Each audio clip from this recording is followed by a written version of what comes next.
¿Existe Dios? Si Dios existe, ¿crees que se interesa por los seres que viajan por el espacio a bordo de este pequeño planeta azul? ¿O es más bien un terrateniente ausente que puso al planeta a girar hace muchísimo tiempo y luego se olvidó de nosotros? Hoy vamos a considerar un antiguo libro que nos proporciona evidencias sorprendentes de la existencia de Dios. Y nos prueba que no solo se acuerda de nosotros, sino que su mano está conduciendo los destinos de la historia hacia un increíble acontecimiento final. Puedes ir a buscar tu Biblia para acompañar la lectura y regreso en unos instantes.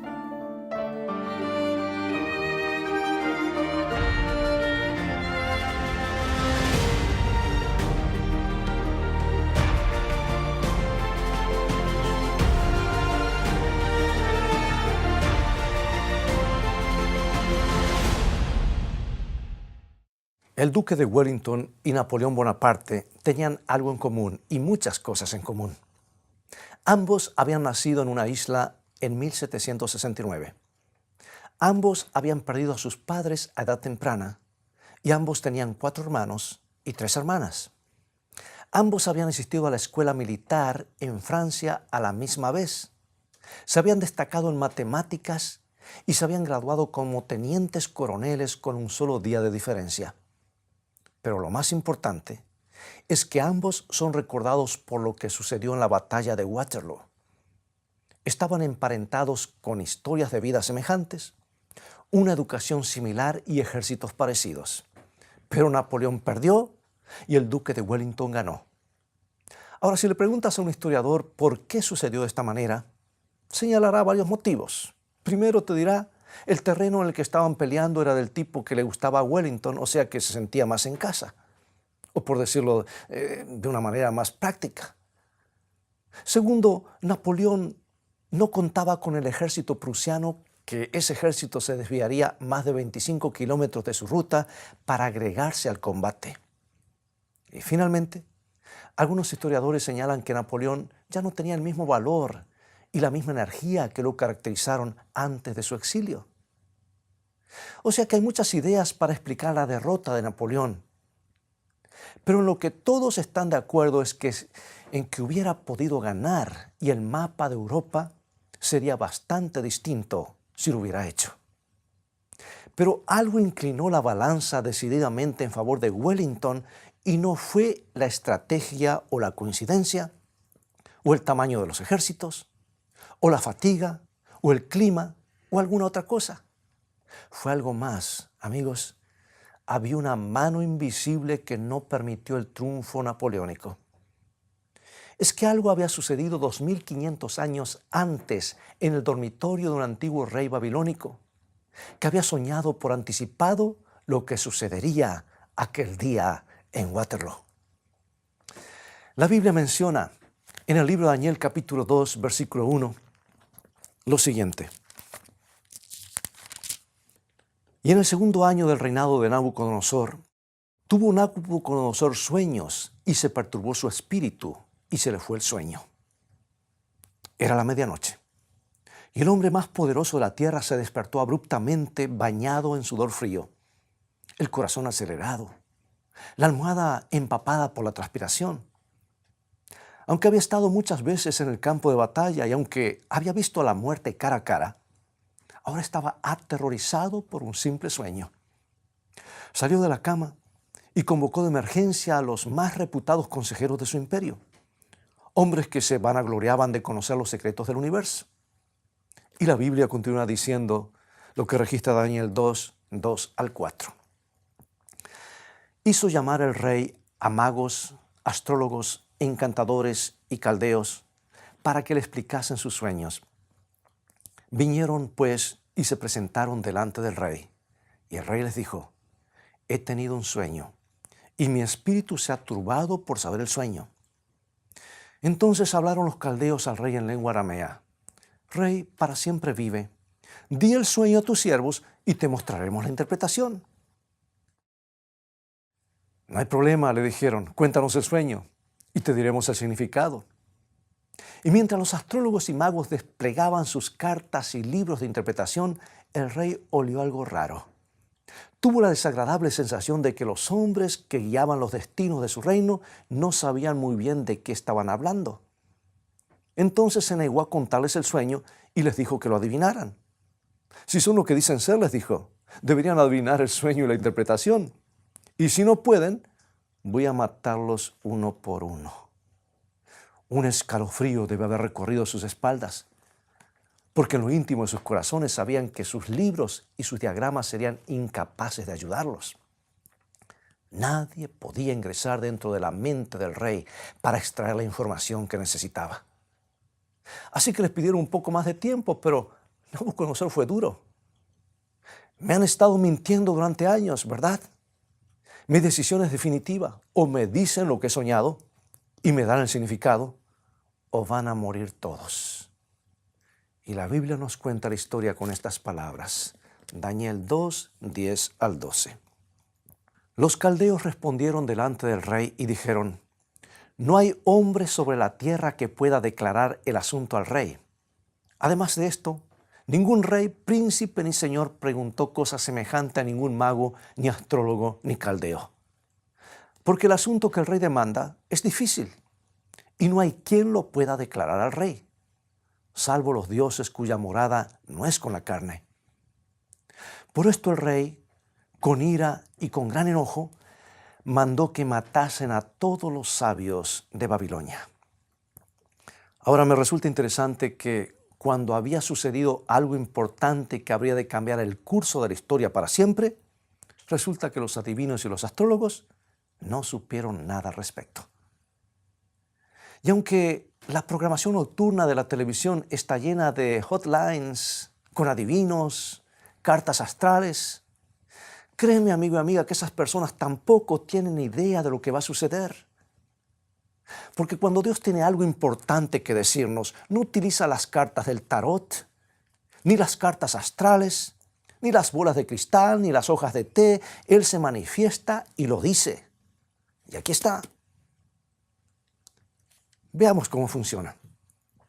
El segundo capítulo de Daniel nos dice que como los así llamados sabios no pudieron hacerlo, Nabucodonosor hizo una redada para prenderlos y ejecutarlos.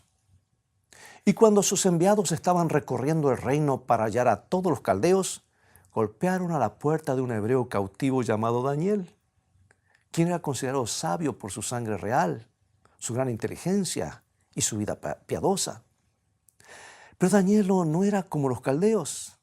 En realidad era un profeta genuino, un verdadero mensajero de Dios. Llévenme ante el rey, les dijo, y así lo hicieron. Y esto es lo que nos dice Daniel 2:16. Y Daniel entró y pidió al rey que le diese tiempo y que él mostraría la interpretación al rey. Bueno, por alguna razón, el rey confiaba en Daniel. Quizá porque le había demostrado su valía en el pasado. Entonces concedió el tiempo que Daniel le pedía. Y Daniel regresó donde estaban sus amigos, Sadrac, Mesac y Abednego. Se arrodillaron para orar pidiendo respuestas, porque sabían que estaban ante algo muy importante y Dios habría de revelárselos. Y esto es lo que sucedió. Al día siguiente llevaron a Daniel ante el rey, y nos dice Daniel 2, 27 y 28. Daniel respondió delante del rey diciendo, el misterio que el rey demanda ni sabios, ni astrólogos, ni magos, ni adivinos lo pueden revelar al rey. Pero hay un Dios en los cielos, el cual revela los misterios, y él ha hecho saber al rey Nabucodonosor lo que ha de acontecer en los postreros días. He aquí tu sueño y las visiones que has tenido en tu cama. Nabucodonosor le dijo a Daniel, tus sabios no pudieron decirte el sueño y honestamente yo tampoco puedo. No puedo recibir el crédito por lo que voy a decirte, pero hay un Dios en el cielo que conoce todo y está en el control de todas las cosas y Él me ha mostrado tu sueño. Está relacionado con los últimos días del planeta. Esto es lo que tú soñaste. Y a partir de ese momento, Daniel le cuenta al rey algo que ha cambiado el curso de la historia del mundo. Ha afectado la forma en la que vivimos hoy. En realidad, es el verdadero motivo de la derrota de Napoleón en Waterloo. Este es el relato del sueño del rey tal como lo relata la Biblia. Es un sueño largo, pero permíteme leerlo directamente de Daniel 2, comenzando con el versículo 31. Tú, oh rey, veías y he aquí una gran imagen. Esta imagen, que era muy grande y cuya gloria era muy sublime, estaba en pie delante de ti y su aspecto era terrible. La cabeza de esta imagen era de oro fino, su pecho y sus brazos de plata, su vientre y sus muslos de bronce, sus piernas de hierro, sus pies en parte de hierro y en parte de barro cocido. Estabas mirando hasta que una piedra fue cortada, no con mano, e hirió a la imagen en sus pies de hierro y de barro cocido y los desmenuzó. Entonces fueron desmenuzados también el hierro, el barro cocido, el bronce, la plata y el oro, y fueron como tamo de las eras del verano, y se los llevó el viento, sin que de ellos quedara rastro alguno. Mas la piedra que hirió a la imagen fue hecha un gran monte que llenó toda la tierra. Y trato de imaginarme que Nabucodonosor saltó de emoción. Eso es, Daniel, eso es, no puedo creerlo. Es exactamente lo que soñé. Era una estatua gigante, hecha de diferentes metales. Tenía una cabeza de oro, pechos y brazos de plata, muslos de bronce, piernas de hierro y pies de barro, y una roca gigante voló por el cielo y la hizo añicos. Entonces el viento desparramó los despojos y la roca creció hasta llenar toda la tierra. Eso es exactamente lo que soñé. Pero ¿qué significa ese sueño? Déjame decirte el significado. Lo que vamos a leer nos prueba más allá de toda sombra de duda de que no estamos solos en el universo, amigo y amiga. Porque con cientos y miles de años de anticipación, la Biblia predijo el surgimiento y la caída de los grandes imperios mundiales y nos demuestra fehacientemente que nada está librado al azar. La mano invisible de Dios conduce los asuntos humanos. Y esto es lo que Daniel le dijo al rey. Está en Daniel 2, 37 y 38. Tú, oh rey, eres rey de reyes, porque el Dios del cielo te ha dado el reino, poder, fuerza y majestad. Y donde quiera que habitan hijos de hombres, bestias del campo y aves del cielo, Él los ha entregado en tu mano y te ha dado el dominio sobre todo. Tú eres aquella cabeza de oro. La cabeza de oro de la estatua representa a Nabucodonosor y el imperio babilónico. Fue el más grande de los imperios, el más decadente, literalmente bañado en lujos y en oro. La cabeza de oro de todos los imperios, pero no duraría para siempre. Y Daniel continúa, Daniel 2:39, primera parte. Y después de ti se levantará otro reino inferior al tuyo. La historia nos cuenta que el imperio babilónico se derrumbó cuando los medos y los persas tomaron la ciudad en el año 539 a.C.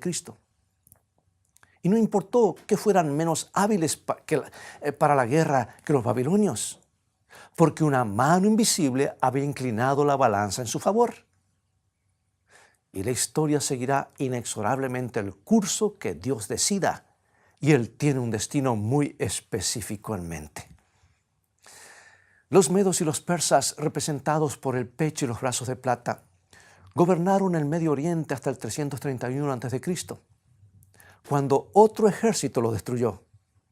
Y según la Biblia, esto fue como lo menciona Daniel, exactamente como lo menciona Daniel 2:39, la segunda parte. Un tercer reino de bronce, el cual dominará sobre toda la tierra. Y el tercer reino, representado por el vientre y los muslos de bronce, fue el imperio griego de Alejandro el Grande, greco-macedónico, uno de los más grandes genios militares de todos los tiempos. Alejandro fue capaz de conquistar a pie a 20 millones de personas y más de 3 millones de kilómetros cuadrados en casi 4 años, y solo tenía 32 años de edad. Nada podía detenerlo, nadie podía detenerlo, porque la mano invisible de Dios le permitía vencer. Pero también el imperio de Alejandro llegó a su fin en el 168 a.C. Y fue cuando el cuarto imperio lo destruyó, tal como había predicho la Biblia en Daniel 2:40. Y el cuarto reino será fuerte como hierro, y como el hierro desmenuza y rompe todas las cosas, desmenuzará y quebrantará todo. Ahora, si recuerdas las clases de historia de la escuela primaria, secundaria y aún la carrera universitaria, sabrás cuál fue el imperio que humilló a los macedónicos. Fueron los romanos, el mismo imperio que gobernaba el mundo cuando Jesús nació. Fueron más feroces que cualquier ejército que el mundo hubiera conocido en la antigüedad, y pisotearon literalmente toda Europa y el Oriente Medio, sojuzgando a todo lo que hallaban a su paso. El famoso historiador Edward Gibbon, en su libro Decadencia y caída del Imperio Romano, lo describió sorprendentemente con estas palabras. Escucha. Y las imágenes de oro, plata o bronce que podrían servir para representar las naciones y sus reyes fueron quebradas una tras otra por la férrea monarquía de Roma. Esto suena como si Gibbons estuviera familiarizado con la Biblia, porque así es como Dios había dicho que iba a suceder, hasta con las mismas expresiones. Sí, la cabeza de oro fue Babilonia, el pecho y los brazos de plata fue Medo-Persia, el vientre y los muslos de bronce fue Grecia, y el imperio romano, las piernas de hierro que eclipsaron a todos los anteriores. Y por la intervención de la mano invisible de Dios, nadie pudo hacer frente al ejército romano. Pero resulta que también Roma habría de caer. Y ahora quiero que prestes mucha atención, porque vamos a ver el verdadero motivo de la derrota de Napoleón. ¿Estás listo? Aquí va. Daniel 2, 41 al 43. Y lo que viste de los pies y los dedos, en parte de barro cocido de alfarero y en parte de hierro, será un reino dividido, mas habrá en él algo de la fuerza del hierro, así como viste hierro mezclado con barro cocido. Y por ser los dedos de los pies en parte de hierro y en parte de barro cocido, el reino será en parte fuerte y en parte frágil. Así como viste el hierro mezclado con barro, se mezclarán por medio de alianzas humanas, pero no se unirán el uno con el otro, como el hierro no se mezcla con el barro. Daniel le dijo al rey con más de 1000 años de anticipación que el imperio romano de Occidente sucumbiría y será dividido en 10 partes como los 10 dedos de los pies. Y amigos, sucedió exactamente como Dios lo había predicho, porque las tribus bárbaras pusieron a Roma de rodillas en el 476 después de Cristo. Y el imperio de Occidente se dividió en 10 partes. No 9, ni 11, sino 10. Y esas tribus bárbaras, al menos las que han sobrevivido, se convirtieron en las actuales naciones de la Europa occidental de hoy. Todo sucedió exactamente de la manera en la que Dios había predicho. Y además la Biblia nos dice que, aunque tratarían de hacerlo de muchas maneras, esas 10 tribus no se unirían unas con otras, porque la mano invisible de Dios ha inclinado la balanza contra todos los que han tratado de reunir las piezas del Imperio Romano de Occidente. Dice, no se unirán el uno con el otro, no se pegarán. Y Dios no va a modificar su manera de pensar, créeme. Ese es el motivo por el que todo intento, todo experimento por unir a Europa Occidental ha fracasado miserablemente. Las familias reales trataron de lograrlo por medio de alianzas matrimoniales, pero no funcionó. Por ejemplo, el rey guerrero Carlos V casi lo logró. Pero cuando acababa de unir a Europa, estalló la revolución que lo forzó a abdicar del trono. Luis XIV, el rey Sol, así llamado, trató de unir a Europa, pero otros países lucharon para evitarlo y murieron tantos de los más altos y fuertes hombres de Francia que algunos estiman que el día de hoy el varón promedio francés es aún 3 centímetros más bajo de lo que podrían haber sido. Entonces llegó Napoleón. Era tan arrogante que en 1804 se coronó como emperador a sí mismo. La historia cuenta que cuando llegó el instante en el que el Papa debía colocarle la corona, Napoleón se la quitó de las manos y se las puso él mismo. Pensaba que nadie ni nada podía detenerlo, pero olvidó un detalle. La mano invisible de Dios que había dicho, no se unirán el uno con el otro.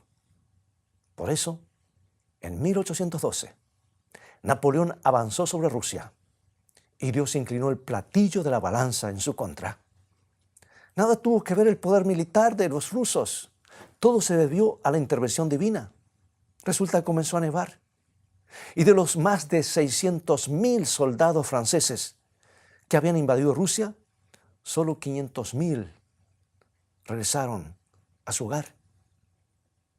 Y a pesar de esa aplastante derrota, y después de un humillante exilio, Napoleón se fue a Waterloo y perdió, porque Dios había dicho que nadie volvería a unir al Imperio Romano Occidente.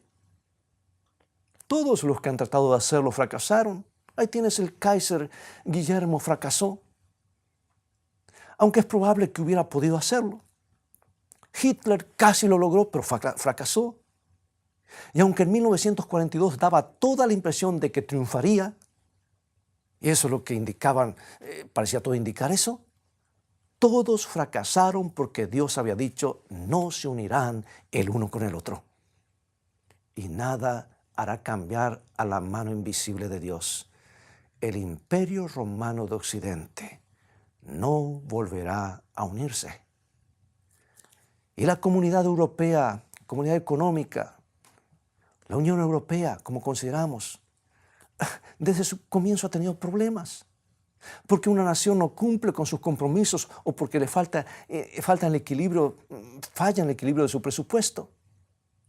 ¿Sabes? Por más que traten de hacerlo, nunca volverán a unir al Imperio Romano de Occidente bajo un solo gobernante o un solo rey. No sucederá porque Dios dijo, no se unirán el uno con el otro. Las naciones de Europa estarán divididas hasta que la roca del sueño de Nabucodonosor venga y desmenuce a los reinos de la tierra. Daniel 2:44 nos dice, y en los días de estos reyes, el Dios del cielo levantará un reino que no será jamás destruido, ni será el reino dejado a otro pueblo, desmenuzará y consumirá todos estos reinos, pero él permanecerá para siempre. Nabucodonosor, dijo Daniel, ¿quieres ver lo que va a suceder? Un día tu imperio babilónico va a colapsar y después vendrán otros 3 imperios. Y el último de esos imperios estará dividido por algún tiempo y finalmente Dios mismo establecerá un reino que durará para siempre. Tú y yo, querido amigo y amiga, estamos viviendo en el tiempo de los dedos de la estatua. Y el siguiente acontecimiento que narra la profecía es el establecimiento del reino de Dios. Y esto sucederá cuando Jesucristo regrese. Dice Jesús en San Mateo capítulo 25, versículo 31. Cuando el Hijo del Hombre venga en su gloria y todos los santos ángeles con él, entonces se sentará en su trono de gloria. Sí, 4 imperios mundiales, cada uno de ellos ya ha surgido y ha desaparecido. Entonces el Imperio Romano Occidental, un imperio dividido, que aún continúa hasta nuestros días, los países divididos de Europa. Amigo mío, tú y yo estamos viviendo bajo los últimos gobernantes humanos que se describen en el capítulo 2 de Daniel. El siguiente acontecimiento será la venida de Jesús. Oh, la roca de los siglos, la piedra angular que los constructores rechazaron, llenará este planeta con su gloria y establecerá su propio reino. Déjame hacerte una pregunta. ¿No somos más que una mancha insignificante en el universo? De ninguna manera. Dios mismo mudará al planeta Tierra, porque dice Apocalipsis capítulo 21, versículo 3, mira cómo terminan las cosas. Y oí una gran voz del cielo que decía, he aquí el tabernáculo, o sea, la morada de Dios con los hombres, y Él morará con ellos, y ellos serán su pueblo, y Dios mismo estará con ellos como su Dios. Ya casi es el fin. Y si eres de los que se han estado angustiando por los últimos acontecimientos mundiales, deja de preocuparte, porque la mano invisible de Dios aún está en acción. No importa lo que suceda, nada detendrá el regreso de Jesucristo. Él va a establecer su reino y tú puedes tener parte en el mismo. Cuando sales de vacaciones, cuando salen, todos los niños hacen la misma pregunta. Tal vez tus niños te lo preguntaron, ¿verdad? Y la pregunta es, ¿falta mucho para llegar? Mis padres me decían que buscara determinadas señales. ¿Sabes? Los hijos de Dios también quieren saber, ¿falta mucho para llegar? Y Dios en su amor nos dio las grandes señales de la historia para que lo sepamos. Por eso, al comprender que estamos a punto de llegar, permíteme que te haga una pregunta. ¿Has arreglado tus cosas con Dios?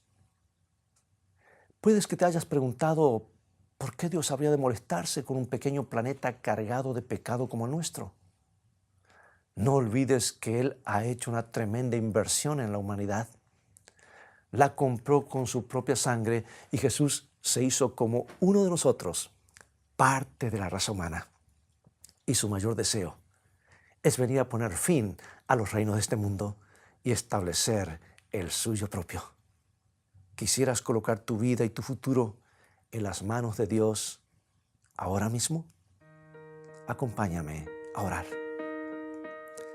Señor, la condición del mundo nos hace sentir que el tiempo se acaba. Anhelamos que Jesús regrese y establezca su reino porque estamos cansados de los gobiernos humanos. Nuestros ojos hoy están fijos en Jesús. Queremos conocerlo mejor y amarlo aún más. Guíanos en el estudio de tu palabra para que podamos estar preparados cuando Él venga. Lo pedimos en el nombre de Jesús. Amén. Bien, ha llegado el momento de despedirnos y apenas hemos tenido tiempo de dar un ligero vistazo al segundo capítulo de Daniel. Pero hay mucho más para aprender en este antiguo libro profético que nos da las bases para una mejor comprensión de la profecía bíblica. Si quieres tener más material para meditar, para estudiar, visítanos en nuestra página web escritoestá.tv, donde encontrarás una gran cantidad de recursos para el estudio de la Biblia. También puedes mirar la transmisión de otros programas de Escrito Está en forma totalmente gratuita y tendrás la oportunidad de comprender la Biblia como nunca antes. Dios te bendiga y te guarde y recuerda, escrito está, no solo de pan vivirá el hombre, sino de toda palabra que sale de la boca de Dios.